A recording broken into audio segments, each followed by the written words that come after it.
আলী রাদিয়াল্লাহু তাআলা আনহু বর্ণনা করেন, আল্লাহর হাবিব সাল্লাল্লাহু আলাইহি ওয়াসাল্লাম একবার নামাজ পড়তেছেন, নামাজে তিনি সিজদারত অবস্থায়, ইন দ্য মিন টাইম লাদাগাতহুল আকরা, একটা বিচ্ছু রাসূল সাল্লাল্লাহু আলাইহি ওয়াসাল্লামের আঙ্গুলে কামড় দিল।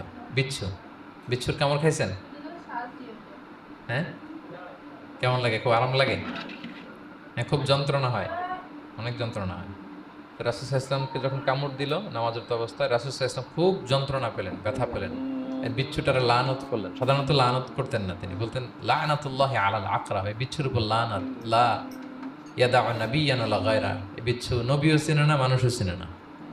মানে কোথায় কামড় দিতে হবে এটাও বুঝতেছে না। শুধু নবী না, সব নবীদের নবী উনারা কামড় দিয়ে ফেলছে। তাই আল্লাহর পক্ষ থেকে পরীক্ষা ছিল, কেয়ার করা।